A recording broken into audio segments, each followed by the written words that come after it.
Huh? You're gonna have to check on your unmuted. Yeah, I think it works. Yeah. Doesn't work for me. Okay, in just a minute we will start. It should appear on your notification.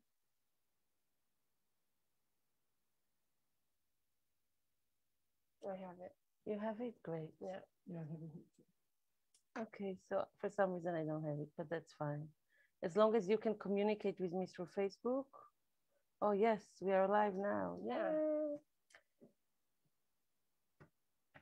Great.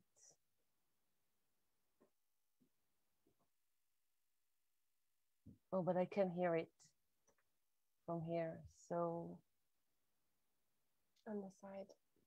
on the side, it's all, that's a maximum, Oh. but it's so weak. I might leave it if it doesn't bother the recording. All right. Oh, one more minute. Sure.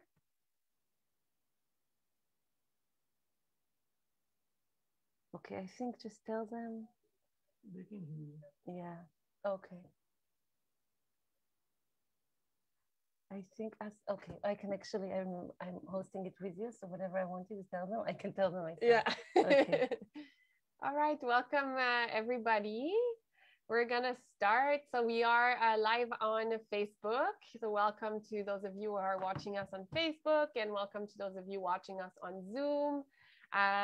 We are Vancouver Rape Relief, and this is our International Women's Day event. My name is Florence, and I'm a collective member at Rape Relief, and this is my partner, Hila, that some of you might know, and we have a great panelist for you today. Very excited to be here. And now I'll pass the mic to Hila to speak about what we've done this year. Okay. Very good to see you. If you don't know Flo and I, it means that you haven't watched our the last series of events that we did, the Montreal Massacre Memorial. So we want to invite you to go. We can see that some of you logged through the Zoom, which means you already checked out our new website. But those of you who haven't, you should write down after this visit that we're going to have for the next 2 hours. Go to our website. It's the old address, rapereliefshelter.bc.ca, but it's a new, beautiful, compelling website. And when you click on feminist resources, it will give you a list of tags. At the bottom, we made a tag called Zoom Feminist Conversations, and this is where you can see the series of brilliant feminist conversations that we had in December. Speaking about the new website, we want to really appreciate two women who led this process. Jacqueline Gallion, she's an ex-collective of a member of Vancouver Rape Relief, and she just made our dream a reality. She led a brilliant process. And our own collective member, Mariah, who from our end coordinated all the work with a designer, with a graphic designer, is with a collective, and we can be very, very demanding. So check our website. It is a wonderful resource for feminists and for activists. What else we wanted to tell you is that on the new website, and I probably will mention it 50 more times until we depart, we just posted 45 feminist demands for national action plan on male violence against women. The Status of Women Minister called it gender-based violence, which we never liked its term, because when it was coined, at least it meant the gender of men who are bettering, raping, and killing the gender of women. But now even the term gender means completely different things. So we're going to stick with male violence against women, and the feminist recommendations and demands are really powerful. They were made in consultation with our own callers and residents and women who exited prostitution in our house, and with our allies, the Committee for Domestic Care Workers and Caregiver Rights, with Strengths and Sisterhood, abolitionist group who work with and for women in prison, and with our closest and beloved allies, the Aboriginal Women's Action Network. So check it out. You can steal it for your own countries if you're not from Canada, and you don't need to give us the credit. And if you are Canadian women, support us when we try to fight for the Canadian government to implement the recommendations. Another thing that happens soon is the city funding conversation. The hearing will be on Tuesday. We already know that the staff, the city staff is recommending the city council yet again not to support the work, but we're not going to give up the fight. So again, on the new website, you can see what we ask the money for our support, education, and action work. And you can watch, we're going to post a link. You will be able to watch our own Carla speaking on behalf of the collective, urging and arguing the cities that they have a responsibility for the women we work with. I think this is for now. I have more things to tell you, but we'll do it later on. Happy International Women's Day to all of you. We've missed you. It's wonderful to be with you. Our greatest weapon is each other. So it's wonderful to have the opportunity to connect and to meet and to discuss and to celebrate our resistance. And we will start, the process will be each of our guests will speak for 15 minutes. Yes. Okay, yeah. I'm not sure what we agreed on. And we will start with Hyejung from Korea. And each woman will speak about who she is and our activism and the campaign that her group is leading on. After that, of course, Flo and I are not going to withhold our commentaries because we have some. And after that, we will allow you, the women who are watching us, to ask questions and to make some comments. We will be able to read what you're saying on Facebook and on the Zoom, and also say hello and say where are you from. Okay, Hyejung, we're going to start with you. It's 6 a.m. for you in the morning. I know you're up from 4 to be with us. Thank you so much. You're welcome. Thank you for having me today. Yes, it's 6 a.m. here, so it's Women's Day here. Yeah, and it's an honor for me to speak at this event. We Korean feminists have been following Vancouver rape relief's activism to keep women-only spaces and services. Yeah, I'm very glad to be able to share South Korean women's experiences today with sisters all around the globe. I'll share the screen.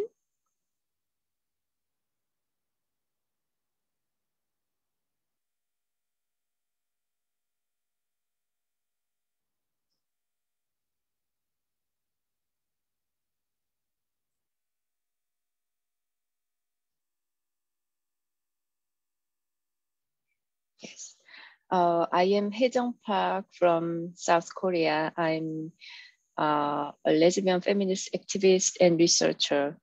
I'm an abolitionist feminist, and I have been working with women in prostitution.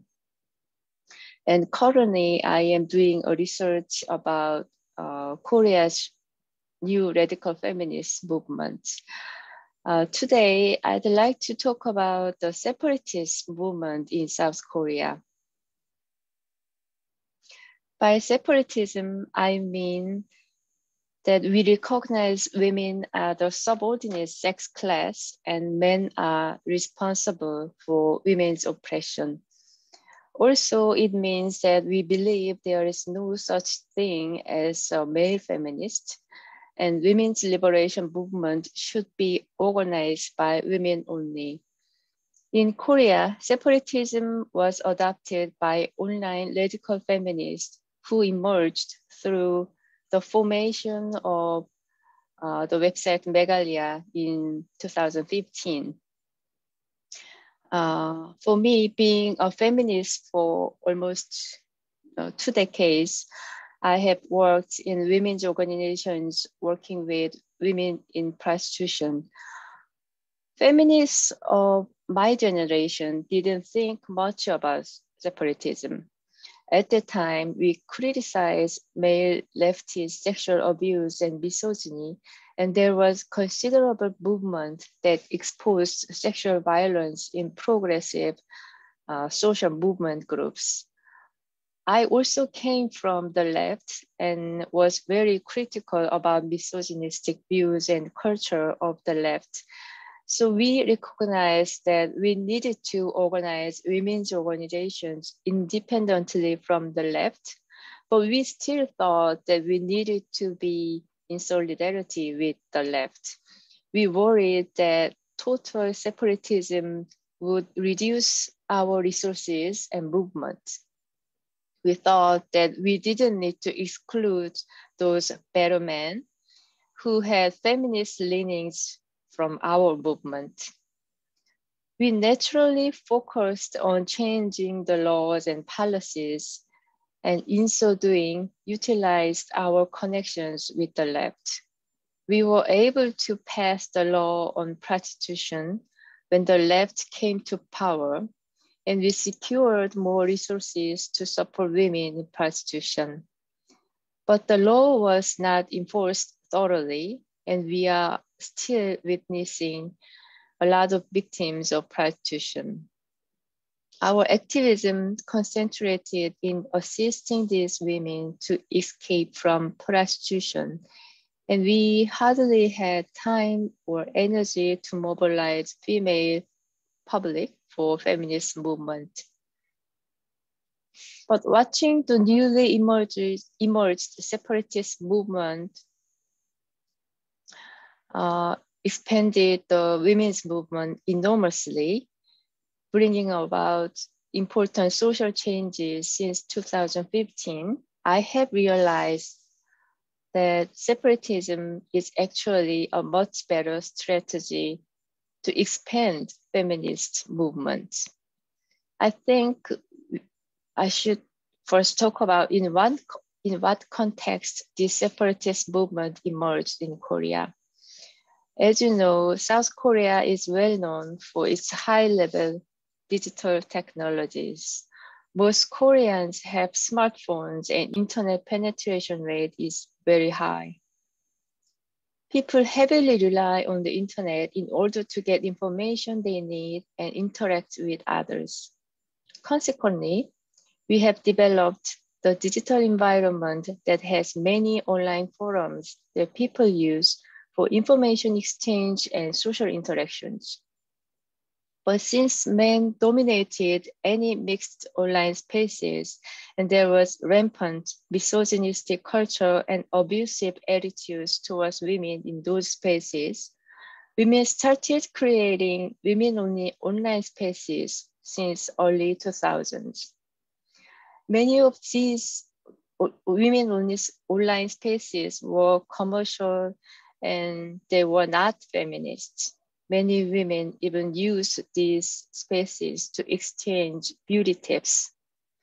But many of these women-only online communities had anonymous forums, and here women share their personal experiences with their boyfriends and sexist culture in their work environment in order to get emotional support or advice from other women. And in 2011, there was an incident where women-only communities and male-dominating communities collided. A popular male podcaster who was left made a sexist comment. As women criticized this behavior, male-dominating communities started advocating for this man and uploaded more sexually objectifying images and comments about women. In response to this, the three biggest online women-only communities released a statement together criticizing misogynistic culture. This incident made female internet users to realize that men have different views and interests about sexual objectification of women. I believe that around this time, female internet users started having collective consciousness about women's status as a class. This grievance women started harboring about male culture burst out during the MERS virus crisis in 2015. men created a fake news that says a couple of ignorant Korean women spread this virus in Korea. And when it was revealed that it was not true, women poured out their anger toward this male culture that blamed women for everything. The strategy adopted by these women was to use the similar language that men used to use to vilify or mock women. This tactic is called mirroring. Online, women started lashing out or mocking men. Anonymity of online spaces helped these women revolt. They created women-only website called Megalia and continued discussions about women's issues. Because of their bold tactics, Megalia was known as men haters. Megalia opened a space where women can share their personal lives and analyze them together from feminist perspectives. And I believe that this environment facilitated collective online consciousness raising. They realized that the personal is political through discussions in this women-only feminist space. Women spread the discourses from this website to women-only communities and SNS such as Facebook and Twitter, so that these discussions can reach more women. The issues women especially focused were violence against women and femininity as an oppressive norm. Women demanded solutions and justice about illicit spy cam videos and images, and made Sorane, the oldest, biggest porn site in Korea, shut down. Women started analyzing beauty practice from a feminist perspective and defined it as oppression and adopted the term corset to describe this oppression. Women reached the conclusion that we need to take off this corset altogether collectively. They created the corset movement and uploaded their experience or images of taking off the corset in women-only communities and SNS in order to encourage other women to follow suit. And the movement also spread to the offline world. In 2018, we had the biggest women-only rallies in Seoul that demanded solutions and justice for spy cam problems. These demonstrations were organized by anonymous women through online, and they publicly announced that only biological females can participate in them. These rallies gathered thousands of women to the street, shocking the nation. Their women-only principle was very strict that male reporters were not allowed inside the barricade. The organizers allowed only female reporters to take pictures and report. Liberal feminists criticized this rally for excluding men, especially trans-identified men, but the organizers didn't change their policy. Through 6 rallies, 350,000 women in total came to the protest. In rallies, women felt overwhelming sisterhood. They were very moved hearing the shouts of thousands of women demanding justice for women. They felt empowered and they saw the strength of women through their own eyes. There was a head-shaped protest in some of these rallies, and women explained how beauty practice is connected with objectification of women and violence against women, getting their heads shaved. They declared that they are taking up the corset to enhance women's human rights. Moved by this and seeing women free from the corset in person, more women became brave and started taking off their corset. As rallies progressed, more women showed up with short hair. Let's see a YouTube footage of the head-shaped protests briefly.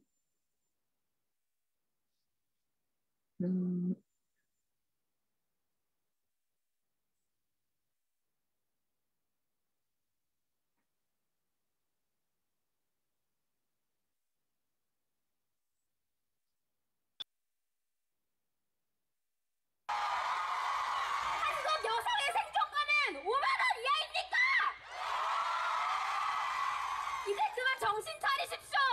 한국은 몰카국이라고 퍼뜨리는 게 나라망신이 아니라 한국이 몰카국인 것이 나라망신입니다. 이제 그만 정신 차리시고 제대로 된 방법을 가져오십시오. 초소형 카메라 규제하십시오. 여성이 굳이 안 들여도 되는 돈 추가로 들어가며 초소형 카메라 없애게 하지 마십시오. 여자 죽여서 살린 경제는 반드시 여자 손해를 죽일 것입니다. 머리카락을 자르시기로 결심하신 이유가 있을까요? 성님들, 우리는 태어날 때부터 머리가 긴 장모형이 아닙니다. 머리를 왜 자르냐가 아니라 머리를 불편하게 왜 기르냐가 질문의 기본형이어야 합니다. 국민노동은 남자나라!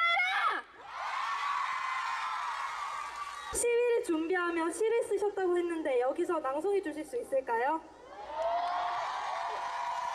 일단 제가 그걸 자르면서 소감을 먼저 말씀하고 해보겠습니다. 저는 전문직이지만 여초라서인지 서비스직과 다름이 없는 과를 다닙니다. 오늘 과에서 이래가 없이 저는 머리에 바리깡을 댔지만 하나도 좆되지 않을 겁니다. 저는 코덕이었고 화장을 한 예쁜 내 모습이 좋았습니다. 제 친구들도 예쁜 제 모습을 좋아했습니다. 보수적인 어머니 밑에서 꿈을 자유를 쟁취하지 않겠습니다. 당당하게 집 앞에서 놀 때도 늘 풀 메이크업을 했고 하루에 달걀 2개, 사과 1개 먹으며 다이어트를 했습니다. 저는 제 민낯이 부끄러웠습니다. 민낯과 화장한 게 정말 차이가 없어 보일 친구들도 민낯인 날에는 마스크를 쓰고 등교했기 때문입니다. 하지만 이제 저는 변하고자 합니다. 머리를 자르고 화장을 벗은 제게 단발은 싫지만 화장을 취직하면 늘 할 테니 그만둬도 다행이라는 어머니의 말은 저에게서 꿈의 자유를 빼앗은 게 아니었습니다. 오늘 머리를 자르고 편하게 다니더라도 실습을 나가고 취업을 준비할 때 저는 서비스직이라 또 먹고 살기 위해서라는 이유로 허상의 여성상을 꾸며내야 할지 모릅니다.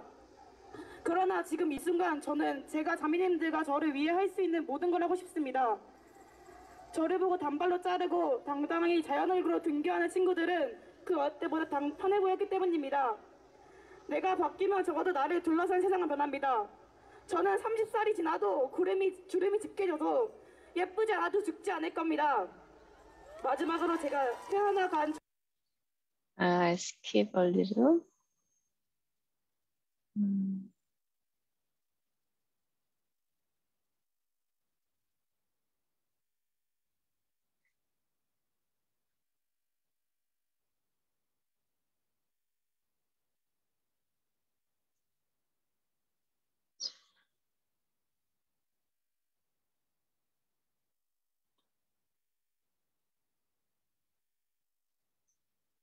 미용사분들에게 소감 한마디 들어보겠습니다. 불편한 세상을 자매님들 하이루! 네, 저도 사실 1차 시위에는 참가자로 참여를 했었습니다. 참가자로 참여를 하면서 그때는 허리 엉덩이까지 오는 긴 머리였는데요. 시위를 갔다 와서 자매님들 덕분에 용기를 얻고 지금의 이 투블럭 머리를 완성을 했습니다. 저도 내년에 취준전선에 같이 들어가게 됩니다. 그래서 처음에 투블럭을 했을 때 기세다, 너 취업 안 되면 어떡할래, 그런 소리 많이 들었는데 그래서 처음엔 움츠러들기도 했습니다. 하지만 여기 계신 수많은 자매님들을 보며 또 제가 머리를 잘라드린 이런 용기 있으신 자매님들을 보면서 저도 오늘 또다시 용기를 얻어가겠습니다. 자매님들 사랑합니다. 자이시대로.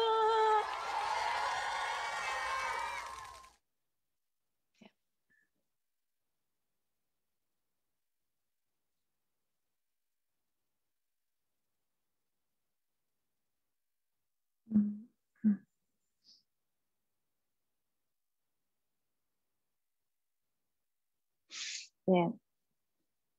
I believe you can feel the energy of female solidarity in this video.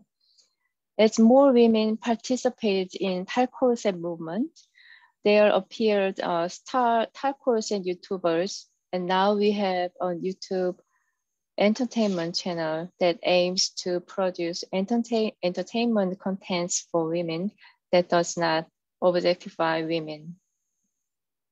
Reports say that the purchases of cosmetics, hair products, and other beauty products by women in their 20s significantly declined. Statistics show that 56% of Korean women in their 20s support the Corset movement, and it's becoming the standard for being a real feminist these days. Radical feminist movement is especially powerful in women's universities. We have 6 women's universities in Seoul, and all these schools have several radical feminist groups in them. In online forums of these women's universities,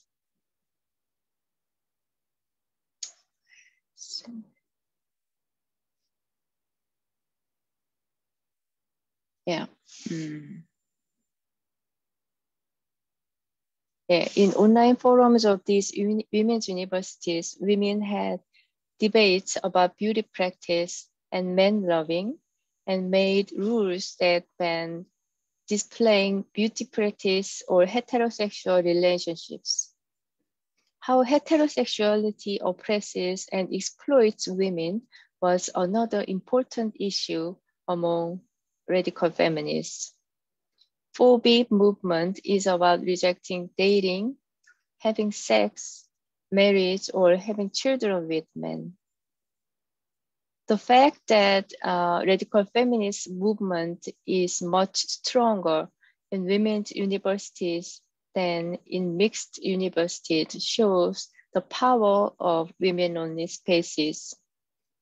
Last year, when a trans-identified man got admission to Sungmyeong Women's University, female students of women's universities gathered 20,000 signatures for objecting to men enter women's universities, and this scared the man. He ended up giving up entering the women's university. As the radical feminist movement becomes popularized, the issues that women's organizations have been pushing so far gained more attention. Radical feminists reject to work with pre-existing women's organizations because most of these groups advocate for the interests of queer men. As seen in the rallies for abortion rights, women organized separate demonstrations and did not give credit to any specific organizations for these rallies. In the anti-spy cam rallies, they didn't give chances women to make a speech on the stage just because they are famous activists or scholars. Every rally participant existed in the rallies as an anonymous female. But since thousands of women participated in the movement is bringing about social changes. Abortion ban law was abolished last year when the Constitutional Court ruled that it was unconstitutional.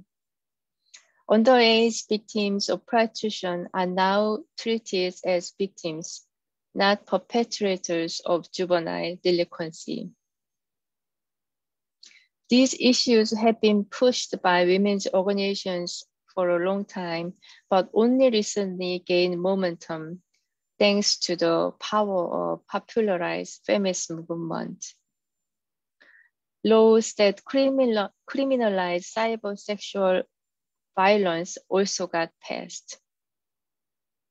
Men used to openly share spy cam pictures in male-dominating online communities before, but now it became the common sense that these acts are crimes against women.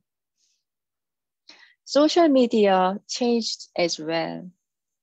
Feminists organized groups to report misogynistic pages or accounts in Facebook and Twitter. And when men posted woman-hating or woman-blaming comments on the public news page, women shared this information with other feminists, and together they criticized and mocked these men's behaviors. Women call this kind of online activism keyboard battle.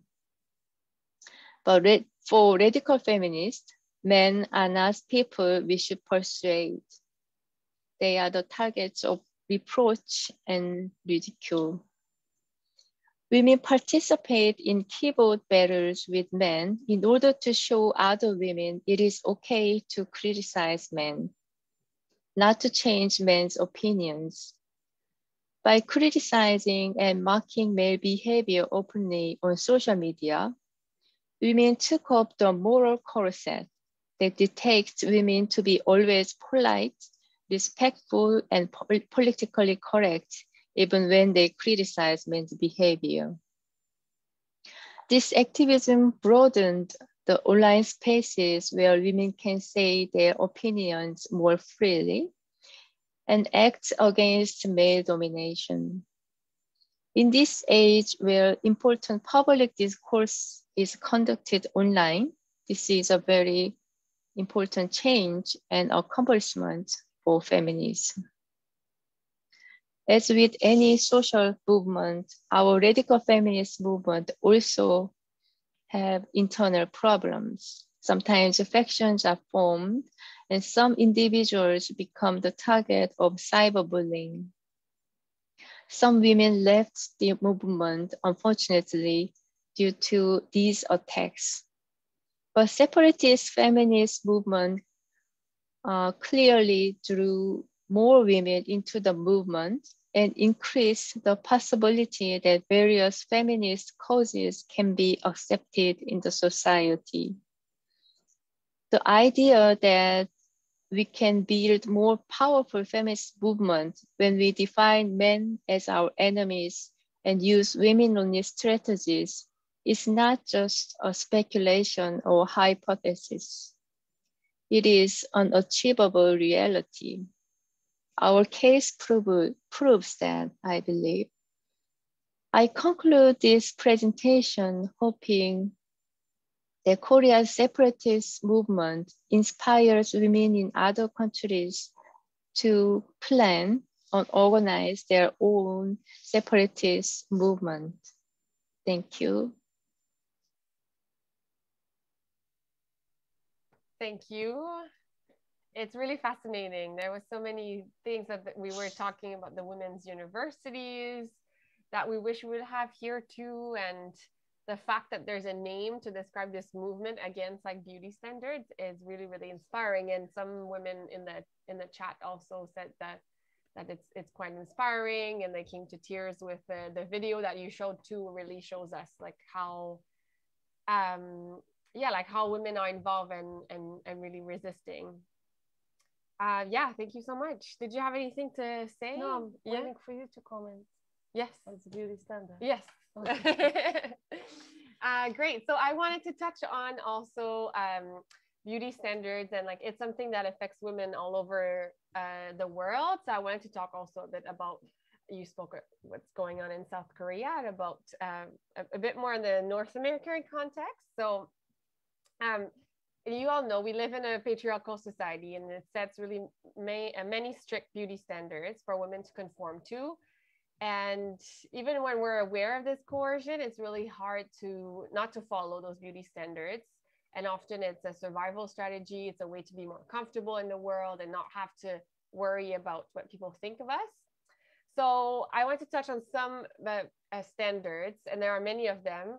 And I've spoken to some women also for this presentation as well. And I asked them what they thought about the beauty standards. So number one, well, to be considered beautiful, we must be thin. We must monitor what we eat. There are many diets to try, fat-burning fitness courses. And really what it shows is that health in our society is conflated with thinness. And food companies will find a way to profit from this constant fear of gaining weight by selling us food items that are branded with sugar-free, gluten-free, fat-free labels. So they do make money off this, of our fear.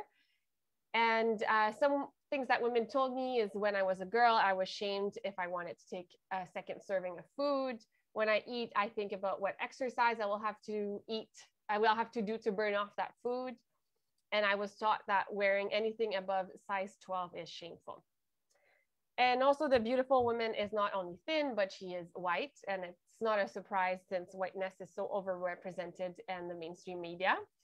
So the ideal is a small, narrow nose, closer to Eurocentric features, high cheekbones, white teeth with plumpy lips. And while Black women are being called ugly for having bigger lips, white women get their lips filled to look bigger. And in terms of breasts, the ideal woman needs to have big breasts, but not too big, thin waist, but wide hips and round butt cheeks, long and toned and tan legs, feet that are well proportioned with the rest of the body, and short toes. And sometimes the standards don't make sense, but what they all have in common is that they're unachievable. And an option offered to women is to permanently change their bodies. And that can be done through cosmetic surgery and through injections. It's really a big industry. It's profitable for the doctors, for the companies that are involved.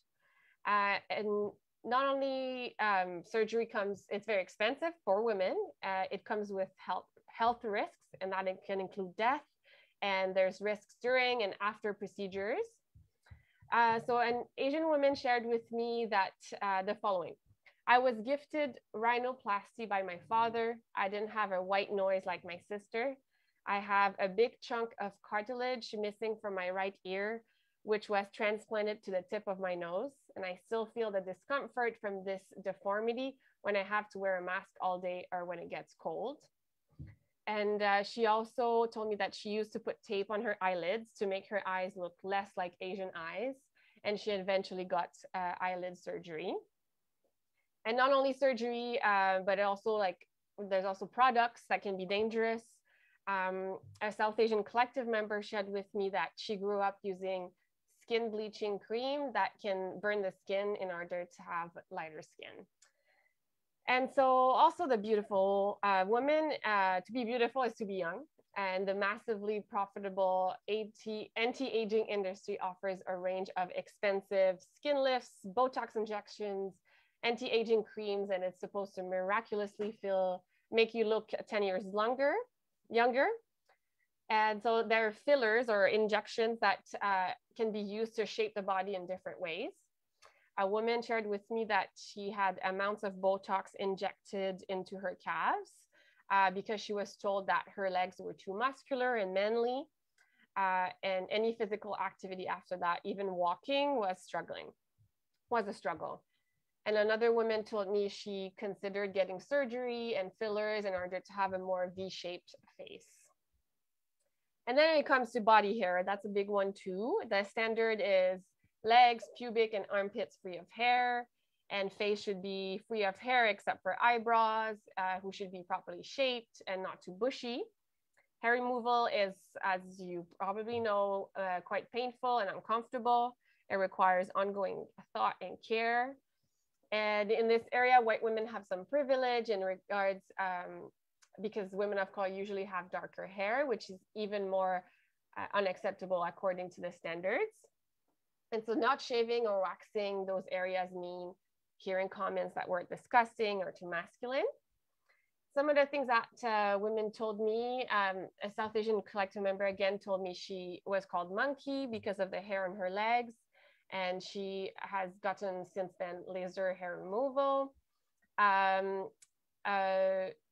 For me personally, like a man told me he wouldn't date me because I have armpit hair. I've also been mocked by a coworker who told me she can buy me razors after seeing hair on my legs.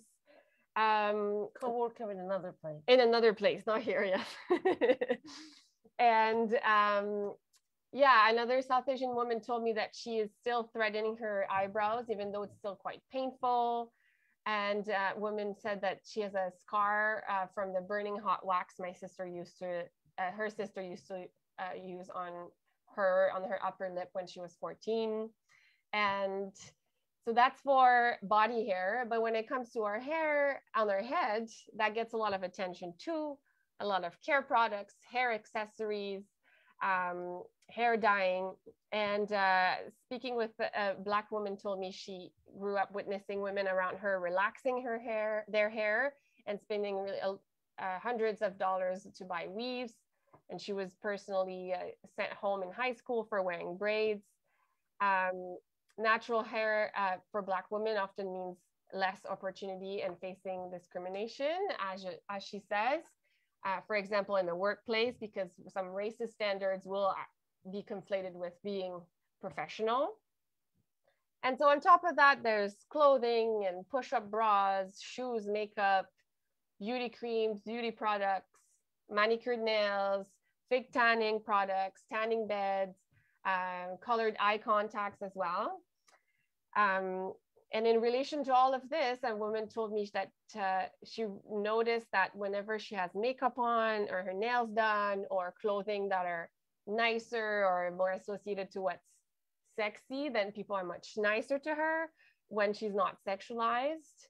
And that woman has worked also in the serving industry, saying that she felt a lot of pressure to meet the standards and ended up buying so much beauty products and makeup that as of now, she could have bought a car, the equivalent of buying a car. So in general, all of this has a price.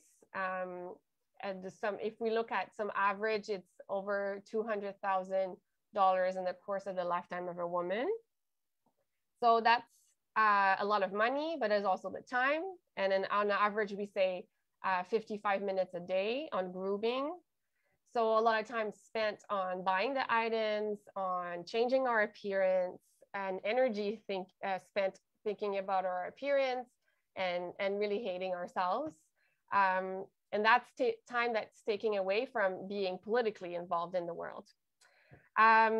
So really the point that I want to make is that we do make choices. We make choices based on what we're willing to face, what we're willing to give up, willing to do in order to be more comfortable in the world. But really those choices are not free of pressure over our body image, are not, we still live in a patriarchy. Women are not fully liberated, and really the society coerces us to submit to those standards that are racist, classist, and sexist. And really makes us believe that we came up with these ideas and choices ourselves.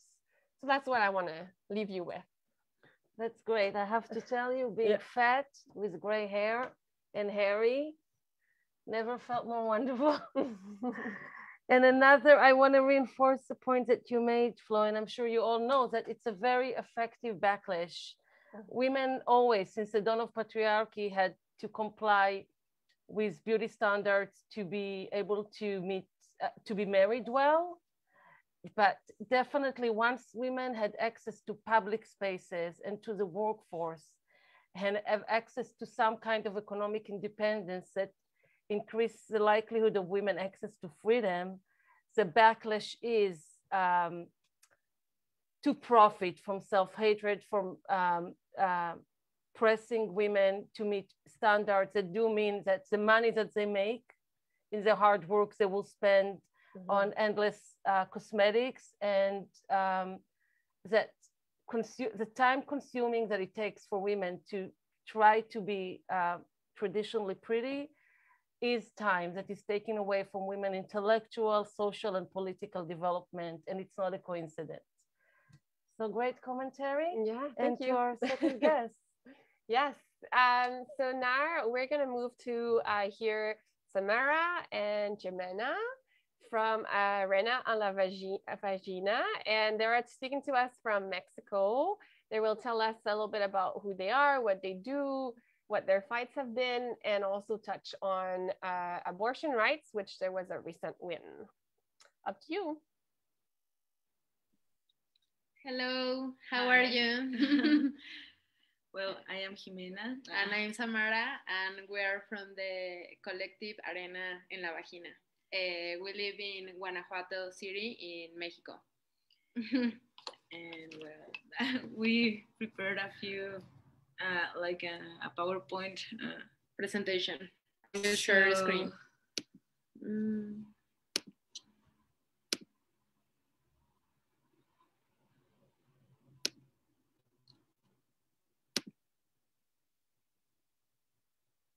So you are seeing our screen now, right?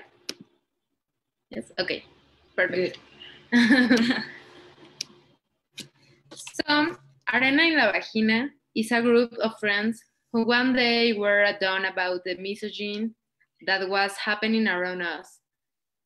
We had each other before we decided to call ourselves feminists. We used to gather once a week to chat and share some food and drinks. We had having a girls' night while we were doing more than that. We were building a complicity friendship. One girl near to us was raped in same party we were at, and that was detonated us to react about what was happening in front of our eyes. We tried to help this girl and accompany her through what was happening. Since then, we decided that was something we should do about it. The name came up as an appropriation of the misogynist saying to women who show their anger, "You have sand in the vagina." Yes, we have a lot of sand, a lot of things that make us feel angry. We first organized two dialogue forums focused on talking about gender violence and the origins or the causes that for this social problem, and the forums have helped us to find more feminists in the city, because we barely knew feminists proclaimed before. So that really helped us a lot, like in starting working with the feminism.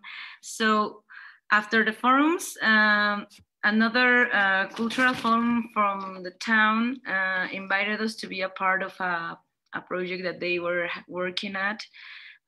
They were working in this conflictive neighborhood. And first they wanted us to make just a feminist mural, because most part of the girls in the collective, we are artists. She's the best one. but yeah, so yeah, they invited us just to make this mural, but we proposed better that we like a workshop with the girls from the neighborhood, so these girls could paint their own mural, which is actually the one that you are watching on the picture. And yeah, like we started working with these girls, and after the first workshop we had, we were able to work with these girls on other 3 workshops after. And yeah, like working different combinations of artistic manifestations and feminist terms and it's more about not exactly about feminism, but about gender equality the most. And yeah. Oh, no. And at some point, it became difficult for us to keep working with the girls due to our jobs and other activities. So we focused on the artistic manifestations. And so we had an exhibition in Mexico that we could bring to Canada, and after that, to the Canary Islands. Yeah, our exhibition we had with you girls from Vancouver. And yeah, we've been also working now with the Feminist Movements Network from Guanajuato, constantly in street manifestations or performances. And right now we're planning an installation, a performance, a mix of that, for the next March 8th, to rename the statues of the Greek muses that are on the downtown's important theater as monuments to women from the state province who were pioneers under disciplines that have had been forgotten by history, which are many. Yes. So this is tomorrow.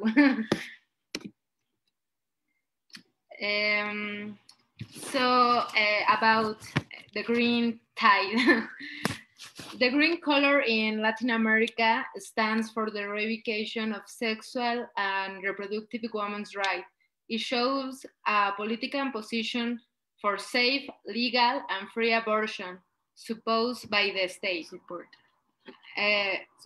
Support by the state. It was first used in 2003 in Argentina and expanded through Latin America since 2018, approximately, in countries which have had banned abortion.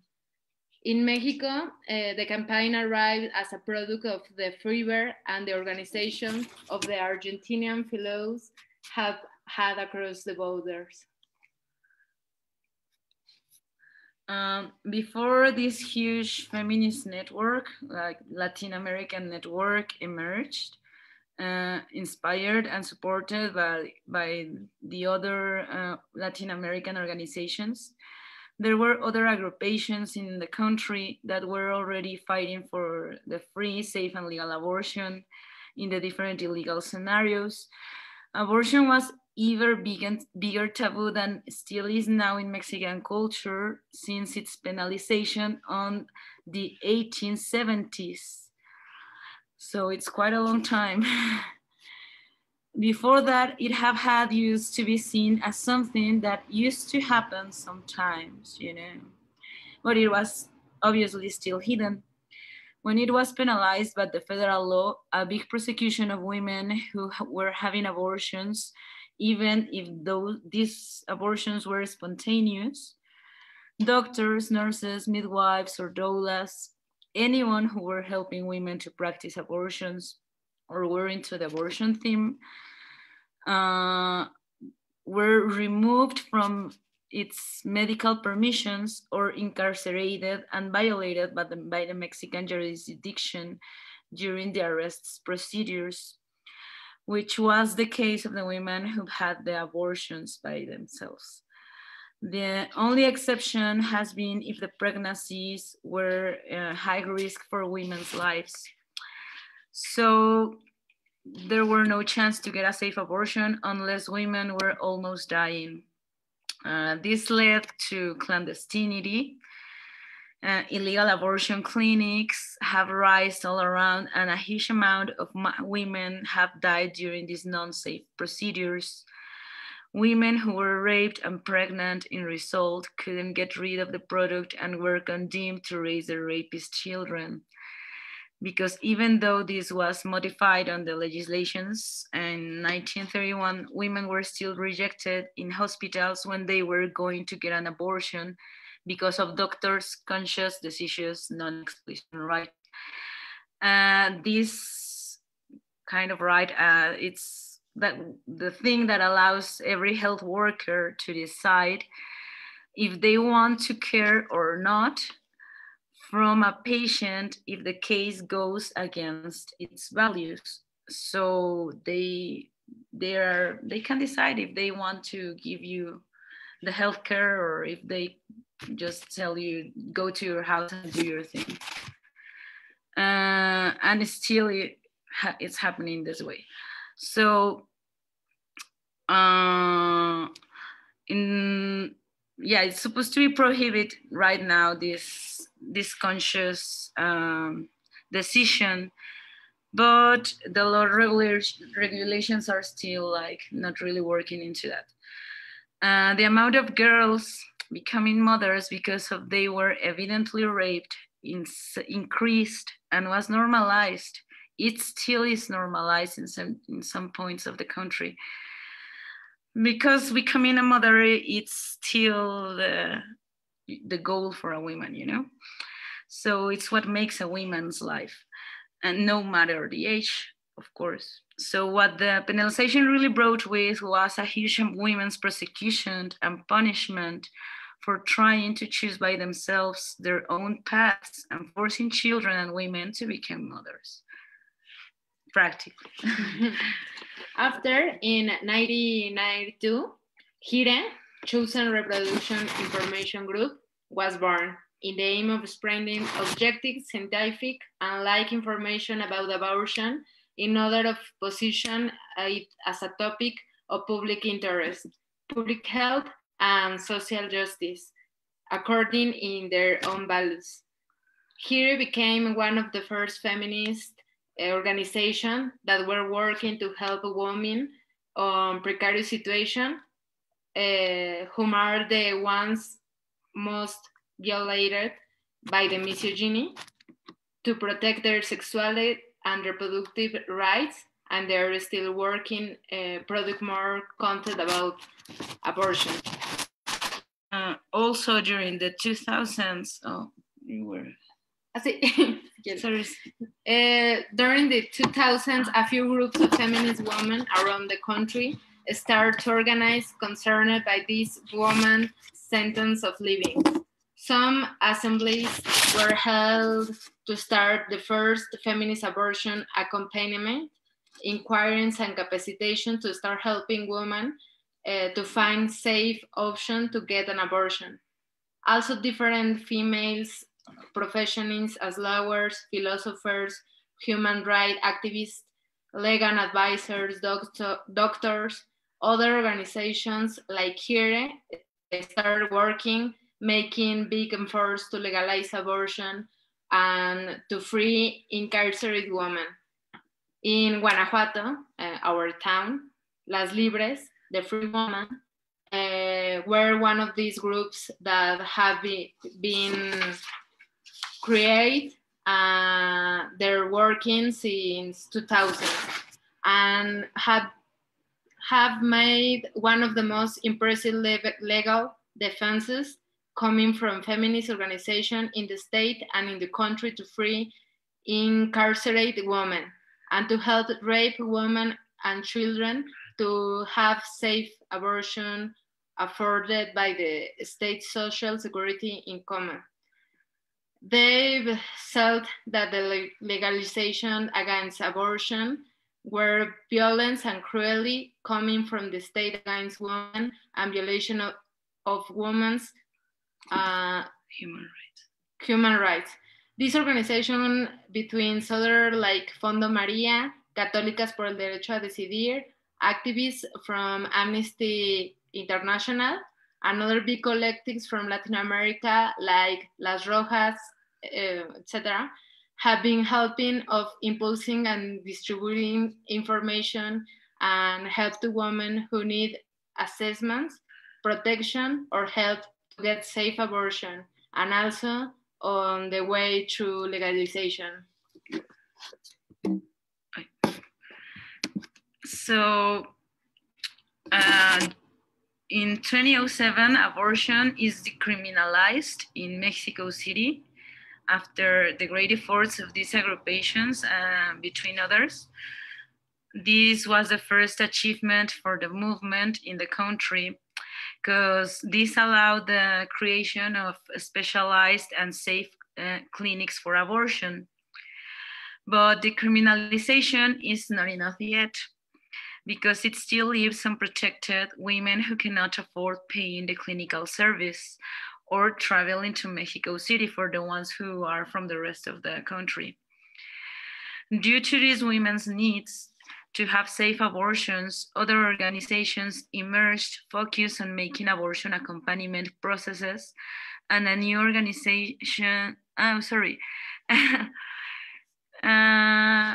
and a new and everyday bigger community of women making capacitations and studying the manuals from the OMS and the FIGO, which is the International Federation of Obstetrics and Gynecology, between others that helped for the process to be qualified to help other women that cannot travel to Mexico City to have an abortion on a clinic. So to have them, on their own homes, to find getting the medications, finding doctors who are willing to help, and also studying their own states' legislations to have protocols not only to perform the abortion by itself, but to ask for help at the hospitals without being arrested for abortion charges and making money to get the medications to give the women who cannot afford to buy it. Because the biggest problem in Mexico for abortion is that the women who need the most to get an abortion are the poor ones and the most unprotected ones. So the women that cannot afford to get an abortion, like safe abortions by themselves, they need to get help. And that's what these networks that have been raising are working into, helping these women.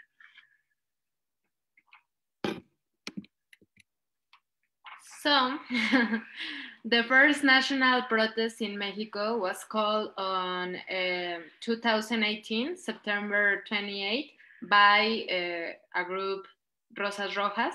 They call every woman to attend every city downtown in the country to claim for abortion legalization.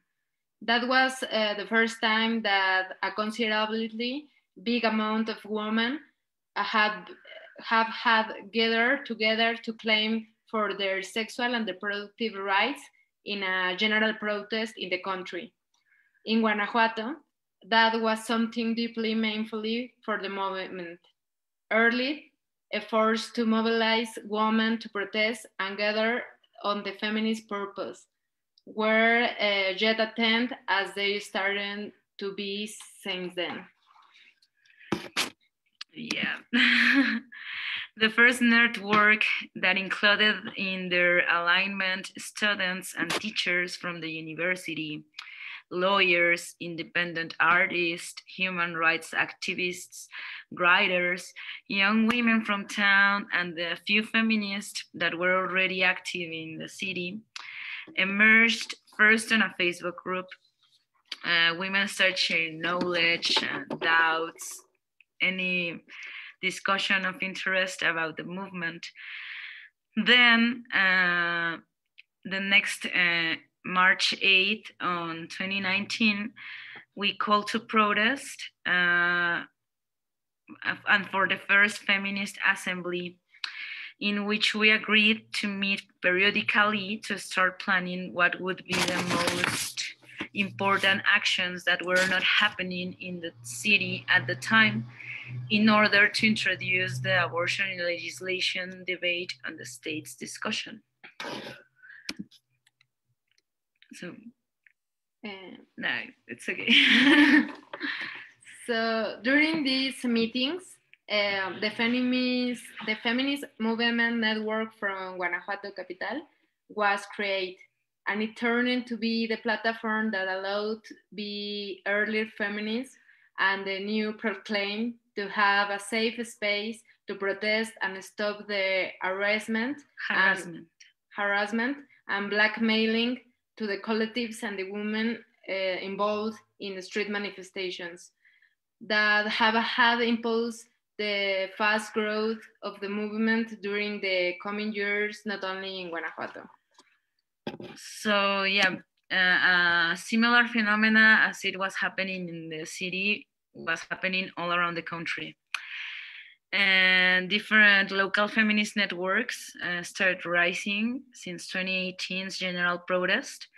And we as different networks started connecting to each other and making communication networks with them. And not only in the country, this started increasing with Latin America.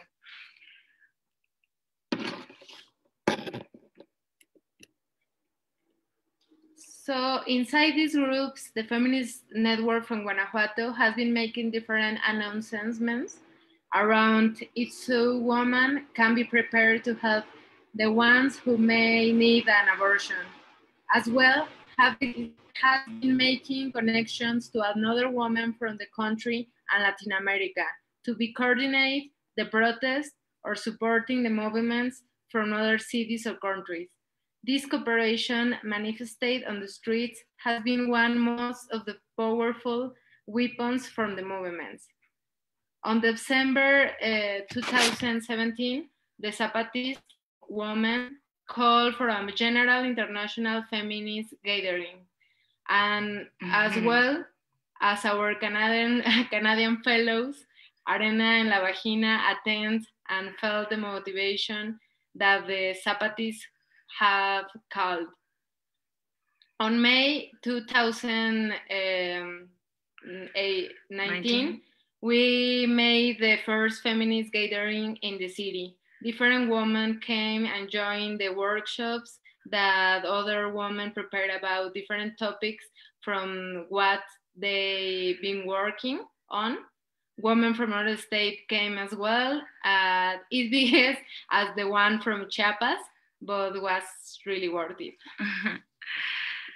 So yeah, this was a really good thing because different women from these other bigger organizations that have been working for a longer time in the country and other women who are working into their own projects about different really important topics like conscious menstruation. Like we're part of this gathering, which was like the first like event of its kind that was happening in the town. And well, on December 2019, this is very important, from almost 1 year ago, the second but the most bigger students strike from the university detonated after the homicide of a student, a femicide. And for 1 week, all the activities were stopped in feminist intentions, all the university student activities. So yeah, this was really big for the city. And this was like a huge thing that all the students were protesting because of a femicide. That we're protesting against the university policies and against the state's policies that are not really protecting people. And it was really important that was happening because of feminist intentions. Because even though that was like the detonation inside the organization, there were men, of course, and there were other interests, political interests. So it was really important for the students that were the feminist students that were inside the strike, the support of the other feminist networks in town. That really helped. And because of the girls on the feminist camp during the strike, organized a big wall of shame, where all the students were leaving their accusations against their I forget the word. Sorry, against their teachers and their perpetrators that were harassing them and violating them and raping them even. And a big document of accusations against these sexual predators was elaborated after this wall of shame. And this is like a big document that it's now in hand for the feminist collectives here in the town. Before and after the gathering, different protests and street manifestations happened, embraced by the feminist network, by the proclamation, "We all did it." Everything we did, everything it's done on a protest. We, all the feminists in the country, we all did it. Why? It's that important to say, because, well, it was first used after the March 8th protest in Mexico City, because the police wanted to arrest the protests that have made harm to the buildings and the monuments, because it was really, really big protest, and it had like really, really big amount of violence against the public, the public buildings and of the town, inside the town. So it was and still is used this saying, "We all did it," to protect the people who is perpetrating all these manifestations against the public property.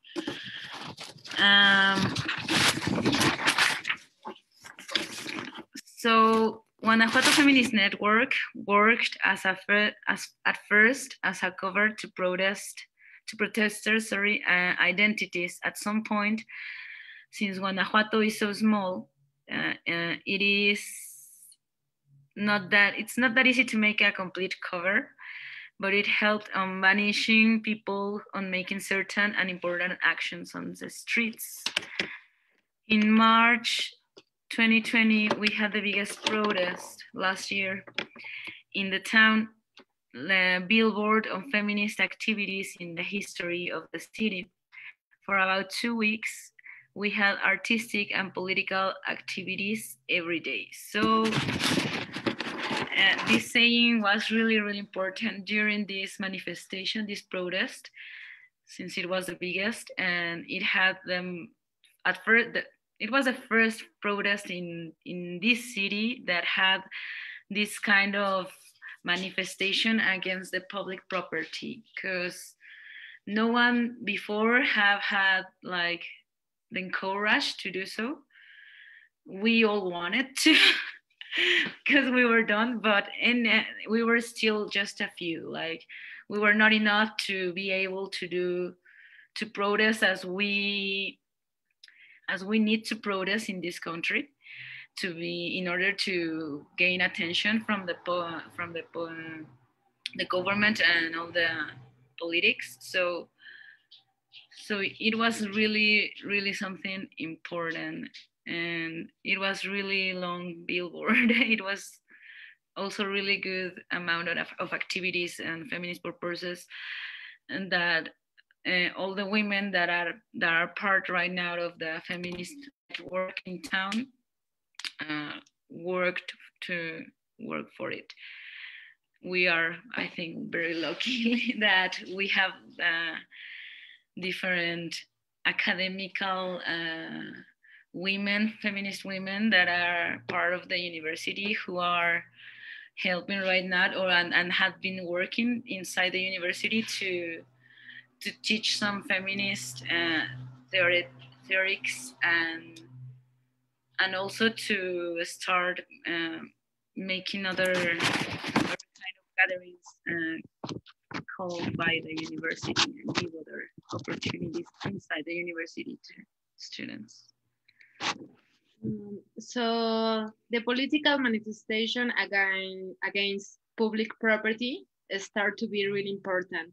Graffiti, banners, and other different installation of the streets according to the reason of the moment start to be one of the most important and relevant organizational topics to make presence on the public discussion. And since the pandemic started, it has been the only alternative to feminists to interact between and spread the feminist agenda in the public concerns. And well, the earlier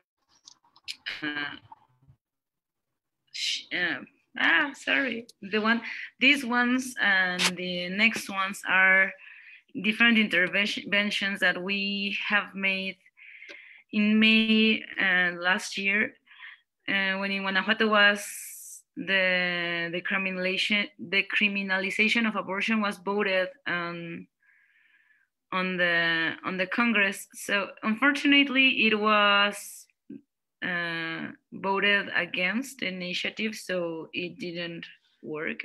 It's still illegal in the state to get an abortion. So these are like the protests that we made in the city during this process. It was also something meaningful. It has been really meaningful all the time to make presence on the streets and to don't stop claiming all the time what we need, because, well, I guess this happens all around the world, sorry, that the government doesn't attend to its citizens. But we mean in Mexico, there is like not only not attending, it's also like a great amount of violence coming from the state to the people. So yeah, making protests and making these protocols to protect each other have been really important to the movement, because if anyone was shouting on the streets what we need, what are the rights that we need to have, like nothing would be happening maybe.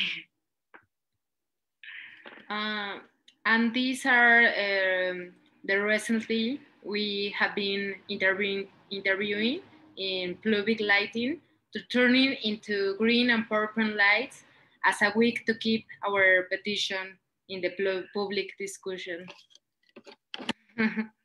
To turn the buildings green and purple. So this is all our participation, and thank you so much. And that's all. Thank you. That was great. Love the colors. And also I wanted to touch. I like what you said about friendship and how like friendship and hanging out together and gathering brought you to do some consciousness raising and brought you to activism as well. I think it's beautiful to see. And there's a new book that I started that about friendship, like female friendship, by Janice Raymond, and it's called A Passion for Friendship, and it talks about the personal is political and flipping it the other way, where the political is personal, and like the importance of like being around women and being in relationship with women. So I really appreciate that, and how art is linked also in your work. And I loved also the picture working with young girls. That's very important too. Great. So yes, a few comments about from the personal friendship to political activity. It also goes the other way around, through working together for the political fight for women's liberation. Wonderful friendship created. So if you're not part of a group, you should do it, not just to change the world, it will transform your own life. And speaking of groups, I want to give a shout out for a few women's groups that we can tell are watching us. So Women's Space Vancouver, University Women's Club, Rain and Thunder, the radical feminist American magazine, the former feminist leadership of the BC Teacher Federation. The BC Teacher Federation is no longer feminist, but the brilliant retired teachers are with us today, and our very, very devoted lesbian group from the UK, Get the Hell Out. They've been watching us no matter what the time zone is. So thank you again for being with us. And speaking about Get the Hell Out, Leah and one of the leaders have been organizing this year Million Women Rising. They have a beautiful, it was live. There is a video of 3 hours event, international global event with brilliant women. And we posted the link on our Facebook. So after you are satisfied with the International Women's Day with us. And after you're going to check our website, your third homework is to go and check Million Women's Rising. In terms of abortion, they're very accessible in Canada. And if not, like we have a commitment, Vancouver Rape Relief and Women's Shelters, the women from a province who need abortion, we will make sure that they have transportation and they can stay in our house before and after the abortion. But I also wanted to extend this offer to our sisters in Mexico. We can create a fund made by Canadian women to allow the Mexican women to be able to travel to get abortion. Because I think as women, as a country, we have more. So after this, let's talk about how we can help you making abortion more accessible to your women. And the last point I wanted to say that in Canada, we're in a completely different place and we are moved, and congratulations for your achievement. In Canada, abortion is no longer one of the symbols for women's bodily autonomy because it's no longer about women. And when you look at the abortion clinic, they're advertising the services for people of all genders. So it's no longer one of the key fronts of women's liberation fight. And this is another fight that we have to take back, speaking of backlash. That's for this? Yes, we have one more group. And before I introduce them to you, I want to just remind you, you can go in the chat and write some comments, some questions also for our panelists for once we're done, and with the presentations, and also on Facebook, you can write your questions there as well. And yeah, so the next group, we're happy to have them from France. It's called Osez le féminisme. We have Ursula and Fabienne there to speak to us, and they will tell us what they do. They are an abolitionist group for abolition of prostitution. So looking forward to hearing from you. Thank you so much. Thank you so much for having us. And thank you for all the Korean and Mexican feminists you are inspiring. And it was so heartwarming to see all the great things that you are doing in your countries. So Ursula will do the other half of the presentation. So I will leave her to present her. She will present herself just before she will speak. So I will do the first part. Again, we're very happy to be here, and we also follow your news from afar. Yes, and love what you are doing. So yeah, Osez Féminisme, we are an abolitionist association organization in France. We just not just abolitionist for prostitution, but also for surrogacy and for pornography. So we have a lot of things on our plate. We've been in France since 2009. So it started with a small group in Lyon who started fighting against the government's plan to reduce money for the planning, so for association which accompanies women who want to get an abortion. So we've been here for 12 years, but now we have 23 antennas. We have 23 groups in 23 cities in metropolitan France and in La Réunion. So we are biggish group. And just to a little bit of info, in France, the feminist scene is not very unified. So we are unified on a lot of cases, but for example, abolition, not all feminists are abolitionists. So yeah, we tend to be the minority among the youngsters, but we still have a very solid supporters, I think. So what we do is we do a lot of stuff. I'm just gonna explain what we do and what we have been doing for 12 years. So we do a feminist camp twice a year. And this feminist camp is a weekend where women come, and for a weekend we sleep in the same place. and we intervene, we do a lot of presentation about different subjects. So the aim here really is to raise awareness and to grow together as feminists, and to grow our structural analysis. I think if we want to like describe Osez feminism, we really are into structural analysis against and not just like individual liberal thinking. We also do feminist talks. So the feminist camp is twice a year in Parisian region. The feminist talks, all the internet do their version of feminist talks. With the COVID, it's all online now, but yeah. And some antennas also do feminist book clubs. Again, we are here to raise awareness and talk about structural feminism and structural struggles. We're also French, so we go out on the street. We were on the street today, and we will be on the street tomorrow for March 8th. And in France, we don't call it International Women's Day. We call it International Women's Rights Day. And we at Osez Feminism, we call it the International Day to fight for women's rights.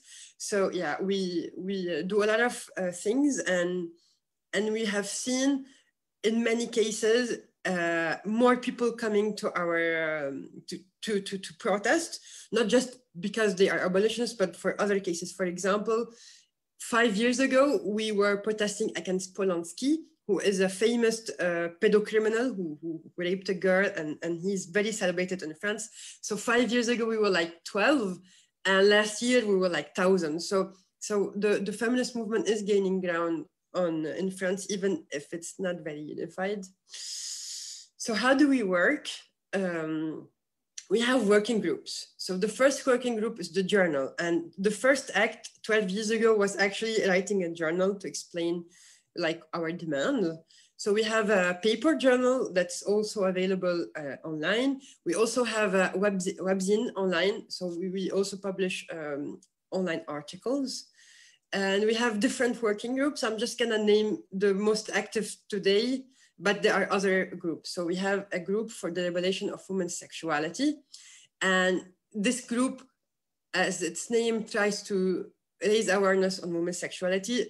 8 years ago, they did a campaign called Osez le clito, so Dare the clitoris, and it was just a campaign about the clitoris. And back then it was like outlandish, and we were called all kinds of names. Now the clitoris is used, but like 8 years ago, it was like revolutionary. Today, we are working on a campaign called Les Frangines, which means sisterhood or sisters. So it's a guide, it's a feminist guide on affective and sexual life. So we're trying to explain to adolescents, it's for adolescents, and we're trying to explain to them what is really a healthy feminist sexuality that is deconstructed from all heteronormativity and male violence.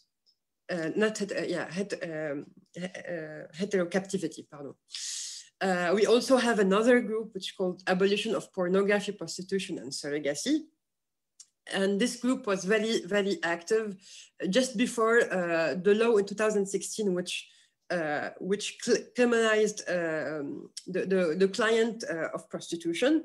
So we, like 7 or 8 years ago, we did a lot of work and lobbying and working to gain this victory, which was the law in 2016 that penalized the client and depenalized the woman in prostitution and other people in prostitution.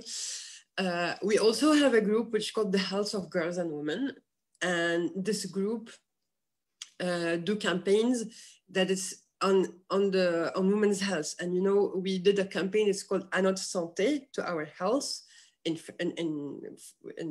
for females, and we talked about women's specificity in health. Why are women not well taken care of? Why are some of our biological specificity, for example, endometriosis or other medical sickness or something specific to women, are understudied, underfunded, and ignored, and how are women ignored also by health professionals? We also talked about women who are victim of different kind of oppression and not just misogyny. For example, we did a podcast with women victim of racism and misogyny, or women victim of lesbophobia, lesbians who are also discriminated because they are lesbians and because they are women. So we try to look at specificities that get discriminated by medical professionals. We also have a group, a non-mixed group, to visibilize lesbians' rights. We did a lot of campaigns for this group. For example, PMA is when lesbian couples have the right to have IVF. So in France, heterosexual couples have that right and it's free, but not lesbian couples, even if they are married. So we did a lot of working on that, even if the law is not yet in place. We also try to fight economic violence. We have also a group for that, and did a lot of campaigns on the subject. So this is some of our campaigns. We have so many. We're very, very proud of each one. Just like to get an idea, as well as the campaigns that I just presented. So we were the first ones in France to talk about feminicide, which is femicide. And again, when we started using the word in 2016 or 15, I think, I forget the year, everybody's also called us, oh, this is not a word, you are inventing words, stop it. And now femicide is a word that is used even by politicians and judges. So as I said, we did a campaign about the clitoris, which was also seen as revolutionary. It was, but not in a positive way for some people. We did a lot of campaign before Me Too about stopping abusers and changing the shame, that it's not the victims who should be ashamed, but the abusers. This one is for lesbian couples to be able to have kids and freely helped by professionals to get kids, as heterosexuals have the right to have in France. So we did a very recent campaign against pornography this year, and Ursula was was the coordinator of this great campaign, and we exposed the different sides of pornography, how it just depicts violence against women, how it's also racist, how it's also lesbophobic. So we try to explain everything that's wrong in pornography. Yeah, as I said, we did a lot of campaigns. We did a campaign about destigmatizing lesbians who have a family. We also, every year around Christmas, we do a campaign which says, why are toys so sexist? Why are girls get to have pink stuff and boys get to have blue stuff? And we try to go in front of toy stores just before Christmas and talk about it and distribute flyers. Yeah, just took more campaigns. So this was also like 5 years ago. We did a sans taboo, which means sans means blood, but also it could mean if sans also means without. So without taboo, so destigmatize periods. And we also did a campaign about aggressions and abuse in public transportation. So we try to do a lot of campaigns. We try also to always be responsive when there are news or news to also like go on the streets or analyze it. And always we have visuals, but we also try to analyze the system of power, the system of oppression, the structural oppression, and not just, okay, I don't like this because it hurts me. And we try to understand why also it hurts all women, for example, like prostitution. We also publish books. We had published a book about 10 reasons why to be abolitionist. We also published a book which is more general public. So it's about it's about feminism, but actually in a general way. We also gonna be publishing soon a book about the testimonies of 20 lesbians and how they found out they were lesbians or how they sometimes like how they found out and how they become how they became lesbians. So we will be publishing this soon. We will also be publishing a book about Les Frangines, which is the campaign about sexuality addressed to adolescents, also next year, if everything goes okay. So I will let Ursula talk about the next part of the presentation. Yeah, so I will talk about first the rape culture that we have in France. So obviously rape culture is present everywhere in the world. We have some specificities in France since we have all that culture around romanticism and being liberal and whatever, and not being not forbid liberal, well, sexual liberty, whatever that means. So rape culture is always really strong in France. So still a lot of French people think that some situations might mitigate rapist responsibility. So a survey found out that 40% of French people thought that if the victim had a provocative attitude in public, that might explain the rape and might the rapist might be less responsible. 27% in the case of the victim wearing a sexy outfit. And 4 in 10 of the people agree to the idea that the rapist can be scared away if you really defend yourself. So there is always that stigma around rape, that if you were raped, it's because you didn't defend yourself enough, that you didn't fight back enough. And we were sent a very strong message last summer in France, because they changed the government, and the Minister of Economics was promoted to the Minister of Interior. So it means that he's head of all the cops in France. He's the head of all the, basically, all the security and police in France.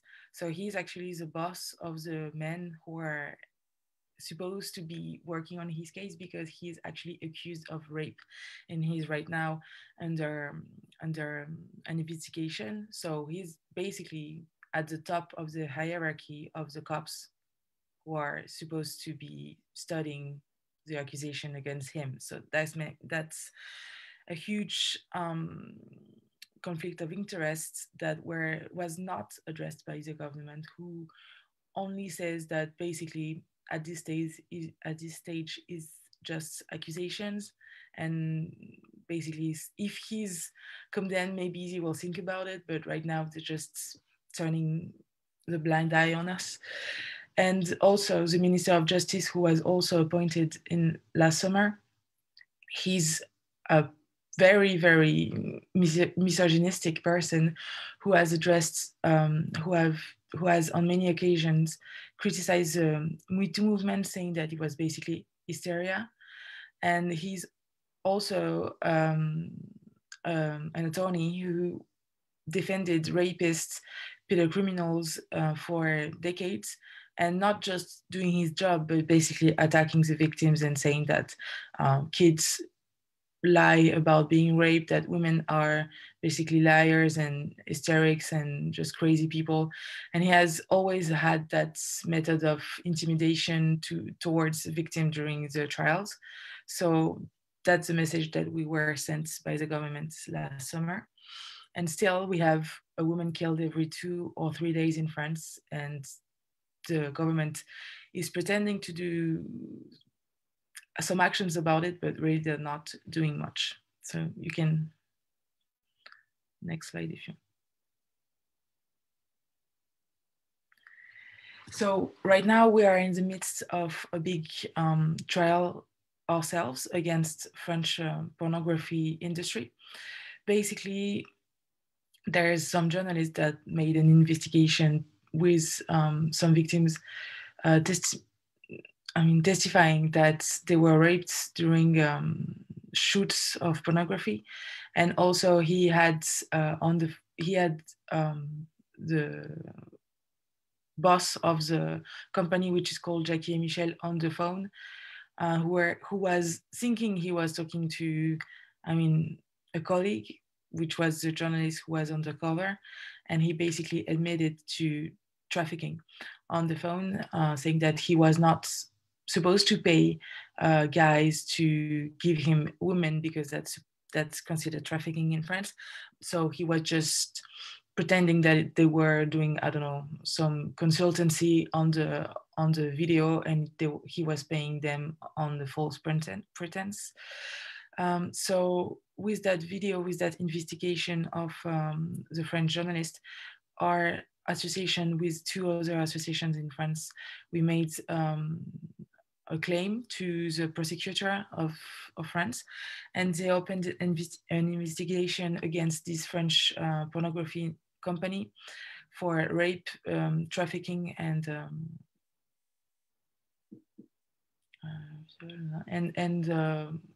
pimping.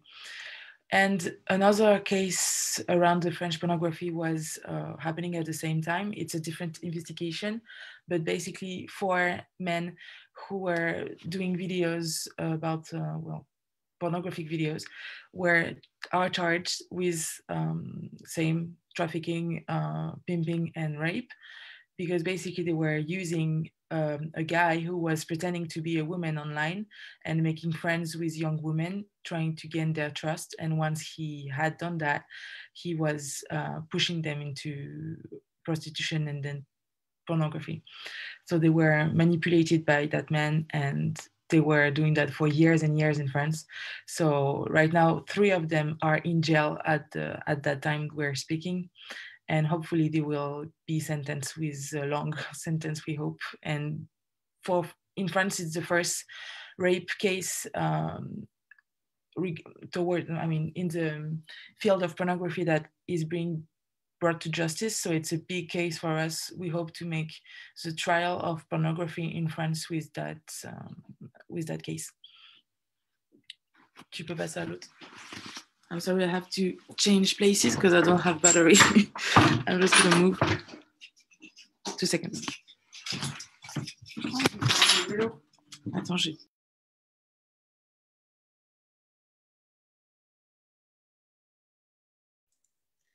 So just en fait, in France and in the feminist world, we don't say pedophilia because it's nothing. Philia means love, and there's nothing related to love and pedocriminality. So it's a militant word that we use. So we use pedocriminality. We don't use pedophilia, just to talk that it's actually like it's a crime and has nothing to do with love. So it's something that we say. I'm not sure it's very used in English, but we don't want to use any other word. We're trying to make that happen. Maybe it should be spread throughout the world that it's not pedophilia, it's pedocriminality. Hopefully by this. So we have also a bunch of cases that are important regarding the criminal justice in France, because we have basically complete impunity on sexual violence. In France, we have less than 1% of rapists that go to trial, at least, and less than 0.3% in case of minor rape, which are most of rapes in France. Most of rapes, 60% of rapes are on children in France. So we have 2 big cases that were in the media and more importantly in the feminist fights in the last year. So the first case is represented by the image you can see on the left. So it's a case of a girl who was raped by 22 firemen when she was in between 13 and 15 years old. And to this day, they have not been brought to justice because basically in France, the law requires the same requirements to adults and children regarding rape, which means that the victim has to prove that violence, surprise, threat, or constraints were used against her.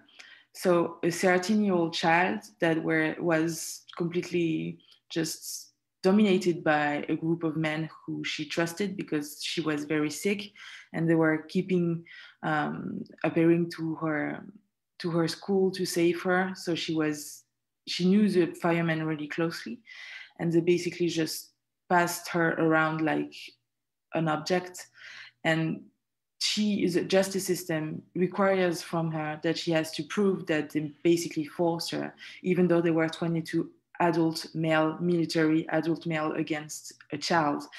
And that case and many others were discussed by the feminists to show that the law has to change, that it's just preposterous that we're asking children to prove that they were not consenting.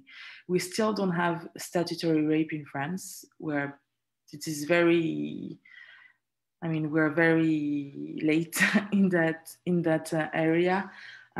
We had a case a few years ago as well, where an 11-year-old girl was raped by a man who basically found her in the street and basically told her, I'm going to show you something in the building next door, and she followed him and he raped her, and he was 30-year-old and she was 11, and still the justice system said that it wasn't rape because she didn't object, that she didn't fight back. So right now the government is discussing that they're gonna pass on a law about statutory rape, so we will be watching this so the law is actually effective and not just another communication BS that they're selling us, like always, I want to say. And the second case that I want to discuss is the one on the right. So it's a case that we basically put on Instagram and brought a lot of attention from the public.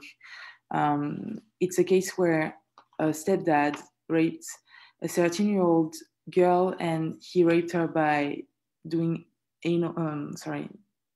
oral sex on her. And basically, the judges said that since oral sex on a woman is not deep enough, that they couldn't say that it was rape.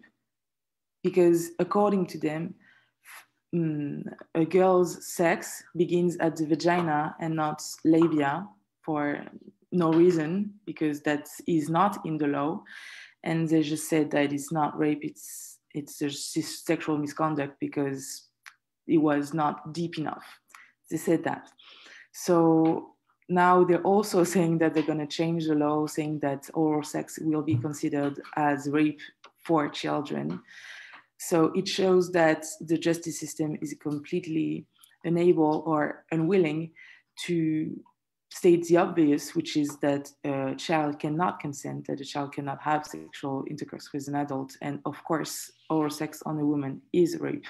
So the law has, the legislation has to even say that more clearer, as judges are just blind to reality, really. So you can move on. And so the big case that also was in the media a lot lately is basically we had a second Me Too in France, which was more around incest and sexual abuse on children, because it started with the book on the right, which is called Consent, by a girl. Well, now she's a woman, of course, but she used to be a girl who was 15 at the time. And she was basically completely brainwashed by a petty criminal at the time who was 50. And she questions the whole concept of consent for a child, and that just society led her, even doctors, even gynecologists at the time, they all let her being raped by that adult old man, because she appeared to be okay with it, which is just a nonsense. So she made that book saying that, all right, that you acted like it was okay, but it wasn't, and you should have been protecting me since I was a child.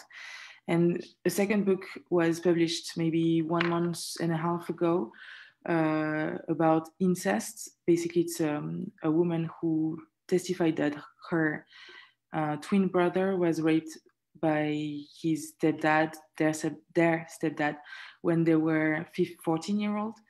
And that rapist is a famous, I will say, I don't know, lawyer in France who is very close to the power, and who has still and had a lot of power for many years.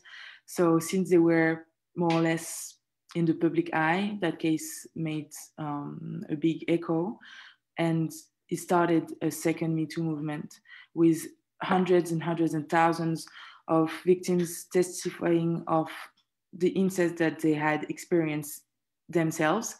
Because in France, 10% of people have experienced incest.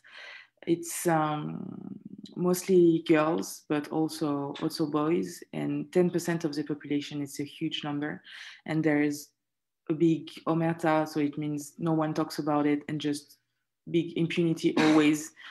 And right now, this obliges the government more or less to propose new laws, new legislation, so that the statute of limitation to press charges might be longer, might be completely deleted, and that's of statutory rape as well. For they're proposing that for incest victims it should be 18-year-old, because as it shows right now, we don't have that. We don't even have a law that says that basically when it's incest, it's automatically rape. We don't even have that at the moment. So that's the basic, very basic things that we're asking right now, and we are hopefully gonna manage to get them.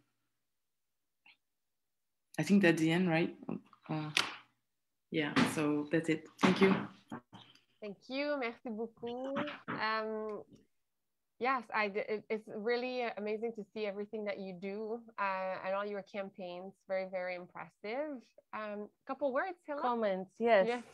So first, to the point of pornography, here as well, finally, we see a beginning of a process of accountability. MindGeek is owner of Pornhub, the Canadian company that is responsible for millions and millions of videos of being uploaded by ordinary men. They have 120 million viewers every day.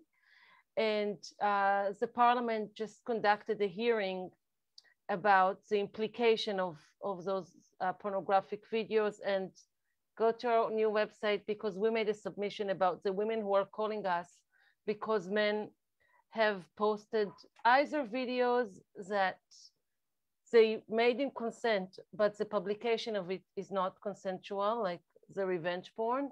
But also we know from our crisis line many years now that men have been producing pornography from raping women. So read out our submission. It's made by Sophia, our collective member. And in terms of the Me Too incest, we find it very, very inspiring. And when I talked to Fabienne, she said it's a feminist victory, and we agree. We have, women always have been calling us and other rape crisis center, and often when it comes to incest, we are the first ones they're telling it to. And sometimes it's always the women who call us are adult women, although we do have mothers who call us when their daughters or their boys are still young. And if mothers are revealing incest, they are punished. They are either being blamed for not protecting the children, or being accused of lying and trying to manipulate custody fight. But when women calling to us about their own experience, they call as an adult, and sometimes they call when they're 19, and sometimes they will call when they're 70.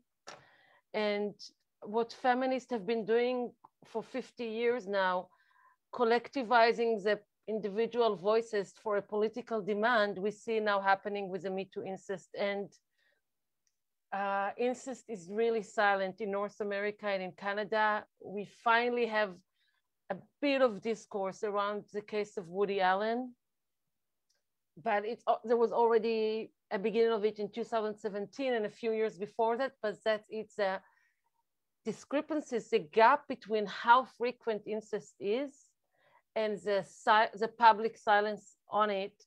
Just mean, as one of the women who participate in the consultation said a few weeks ago about her case that was investigated, and she was just notified that the Crown prosecutor is not going to press charge. She said rape effectively is legal in Canada.